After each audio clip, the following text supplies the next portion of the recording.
बांग्लादेश में हजारों प्रदर्शनकारी सोमवार को राजधानी ढाका में शेख हसीना के सरकारी आवास में घुस गए।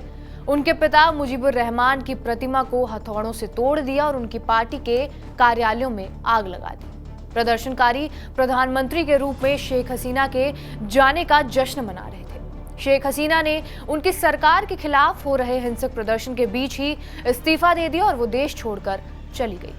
बांग्लादेश में आरक्षण विरोधी आंदोलन से शुरू हुआ छात्रों का हिंसक प्रदर्शन, जिसके सामने आखिरकार हसीना सरकार को झुकना पड़ा, उसमें एक प्रमुख नाम नाहिद इस्लाम का उभर कर आया है। कौन है नाहिद इस्लाम, जिसके नेतृत्व में ये पूरा आंदोलन चला है, बताएंगे इस वीडियो में। नमस्कार, मेरा नाम है रिया शर्मा और आप देख रहे हैं टीवी9 डिजिटल। आरक्षण की आग में जलते बांग्लादेश में नाहिद इस्लाम वो चेहरा बने जिन्होंने पूरे आंदोलन का नेतृत्व किया और शेख हसीना की सत्ता को जड़ से उखाड़ फेंका। हालांकि इस छात्र आंदोलन के 156 संयोजक और हैं, लेकिन नाहिद इस्लाम ने 4 अगस्त से पूर्ण असहयोग आंदोलन का ऐलान किया था, जिसमें शेख हसीना और उनके मंत्रिमंडल के इस्तीफे की मांग की गई थी। साथ ही नाहिद इस्लाम ने ही आरक्षण विरोधी छात्र आंदोलन के कन्वेनरों से बातचीत के लिए पीएम शेख हसीना के न्योते को भी ठुकरा दिया था।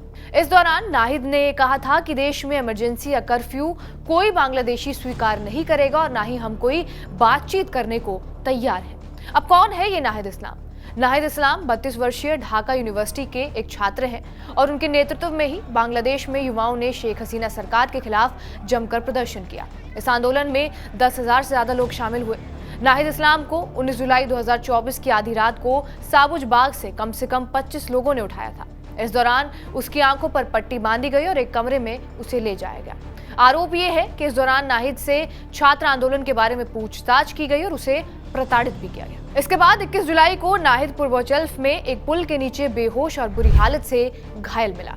फिर 26 जुलाई को उनको धानमंडी के गुणोशस्थया हॉस्पिटल ले जाया गया, जहां से पुलिस ने उनको फिर से हिरासत में लिया। इस दौरान पुलिस ने नाहिद से आंदोलन खत्म करने के लिए दबाव बनाया। बताया यह भी जा रहा है कि बांग्लादेश में शिक्षा प्रणाली में सुधार की मांग को लेकर साल 2018 में नाहिद इस्लाम ने एक ऑनलाइन अभियान भी चलाया था। इस अभियान को 1 लाख से ज्यादा लोगों ने समर्थन दिया था और इसके बाद साल 2020 में उन्होंने सरकार की आर्थिक नीतियों के खिलाफ एक वीडियो जारी किया, जो पूरे देश में वायरल हुआ था। नाहिद इस्लाम का जन्म एक मामूली से परिवार में हुआ था। यूनिवर्सिटी में पढ़ाई के दौरान ही उनकी राजनीति में रुचि हुई और जिसके बाद वो सोशल मीडिया के जरिए सरकार की नीतियों और काम की आलोचना करने लगे। देखते ही देखते उनके विचारों ने लोगों का ध्यान उनकी तरफ खींचा और वो एक युवा नेता के रूप में उभरे। बहरहाल, आपका इस वीडियो पर क्या कुछ कहना है, हमें कमेंट बॉक्स में जरूर बताएं। बाकी देश और दुनिया की तमाम बड़ी खबरों के लिए बने रहे हमारे साथ टीवी9 डिजिटल पर।